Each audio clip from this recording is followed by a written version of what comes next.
Hello, I'm Dan Gibson, and welcome to another video, this one in the series Talking with Dan Gibson. We want to tackle two topics on this short video. The first one will be about education, and mainly my education, and the second one will be about the summer and what I am doing this summer. So first of all, the question of education has come up again and again. Many people have asked, what is your education? What university did you go to? What did you study? Who did you study under? And those are questions that I choose not to answer.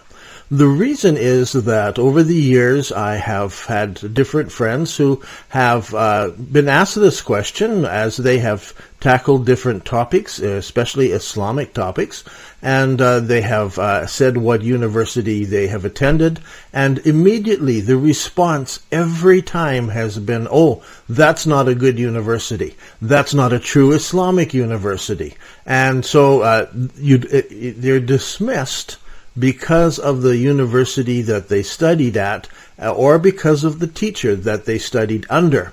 And immediately people on one side of an argument or another, or different groups in Islam, immediately dismiss them because of the school they studied at. The track that I've taken, although I have gone to school, I have studied, I do have degrees, what is more important to me is what have you done, or what do you do with the studies you've taken, and second, what do you do, what kind of research have you done? Because having a degree and not using it is not a helpful thing.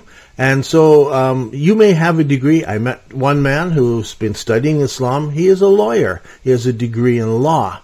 So he doesn't have an Islamic degree, but when he approaches Islamic history, he has learned Arabic, he has studied it, he has worked hard at it, he brings along that approach with him. And so that is helpful because of the mixture, a law degree, but along with it, looking at Islam from a legal standpoint. Very helpful in looking at history and what happened at different times, because certain things jump out at him. So it's important when we study early Islam, as I have done, to actually hear from many different people. So way back in the early days, back 2010 and so forth, I worked together doing this study, but I had access to and had email exchanges with over 40 different people who were either working on their master's or their doctorate's degree in Islam or Islamic studies, or were graduates. And so it was very helpful. I remember as I explained what I was looking at, what I was researching, one man said, well, have you checked out the Zumrad? Well, I had never heard of the Zumrad, so immediately, that's all he had to say. Because then I Googled it, the Zumrad, and so I began to read about this book, which is no longer in existence. All we have are the arguments made against the Zumrad. But it was a fascinating little window that one person, all he had to do is just drop that name of a book, and then I went off and hunted for it. So the important thing is not the school you studied at. The important thing is, what books have you read, what history, what have you dug up, how much research have you done, and how much help have you had from other people who have brought input in from their area of study. So my strength is not that I have a university degree from a particular university or a very strong Islamic background. My strength is that I have access to many, many people all over the world who have all had some input into my things that I have studied in Islamic history.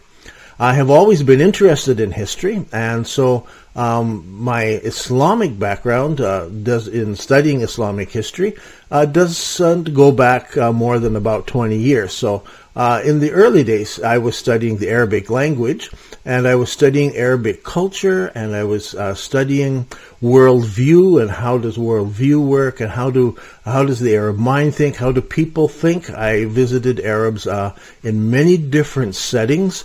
I was involved with the very high shayukh in the Emirates for a while, so visiting in families and talking to people. I've spent a couple years in Yemen also researching and meeting people. I've lived out with Bedouin, in Bedouin tents and in villages, and sat with people, trying to figure out how does the mindset work, and then trying to take that mindset and put it over Islamic history, and to figure out what were people thinking at the time.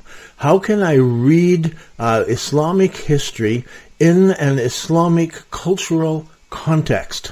So that's not exactly Islamic religion. That is not exactly the particular things maybe that I was looking at later. It was only when I stumbled across the Qibla and the questions about where did these early mosques, how were they oriented, where did they face, that I really began to dig into Islamic history. And that's been a few years now that I really poured myself 100% into reading Islamic history, reading all the early books, getting them as much as I can in English translations. Are helpful because I can skim very quickly. I can look for material. When I find, oh, there's an interesting section, what does that mean? Then I can go back and look at the Arabic language and look at what does it say there. Now, I was very fortunate when I got married as a very young man in my early 20s. I took my wife out to the Middle East and discovered that she was very good in languages, and very quickly she picked up the Arabic language, and very quickly she picked up the grammar and the structure of the language and really enjoyed getting into that. And I remember I was still struggling in my second year of Arabic studies, and she was reading Taha Hussein in Egypt and looking at the grammar that he used, and she was just excelling and really enjoying all that stuff. And even to this day, she has taught over 1,000 people Arabic grammar and structure and how it works. She has taught Arabs Arabic grammar, so people in media and people who need to speak correctly and use the correct Arabic terms in different places. And she's also traveled with me and been in the Emirates, been in Yemen, been in Jordan, and been in many different settings and countries, and has heard Arabic grammar from many different places. So she has been my strength when it comes to looking at actual Arabic words. What do they mean? How do I interpret this? And how are they used? So I've been very fortunate over the years to have good people around me. Many good Arab friends who help me with Arabic from different countries, as well as my wife with her Arabic grammar, and then my love for history, and then trying to figure out this whole Qibla question and pouring the last 10 years or so of my life into this question and trying to figure that all out. And that's how the film came about and the YouTube videos. Now, the second topic of this video is this summer. I've decided to take a 2-month break from making videos. There's a lot of research you see behind me on that side of me. You can see the Petra scrolls. I've been working my way about halfway through those books, reading very carefully, looking, checking, and going back and looking at what I'm finding there against Islamic history. That's taking a long time.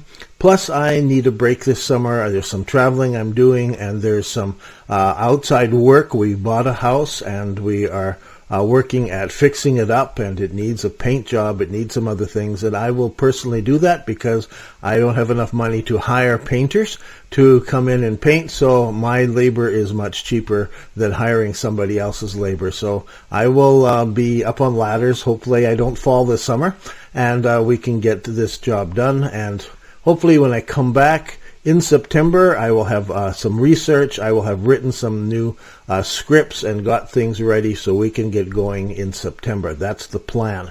And I thank you all for sending in emails. I'm sorry, we have more than 200 emails that I have here to answer. Very good questions that people have asked, very good topics they have brought up, And so it's going to be fun thinking through these while I'm painting and thinking through how will I answer some of these questions, and then doing some basic research, putting things together. So hopefully the videos will be stronger and better in the fall, in September, when I start again. So thank you for understanding if I don't have any new videos for the next 8 weeks or so. I'm Dan Gibson, and this has been another video in the series Talking with Dan Gibson. Thank you.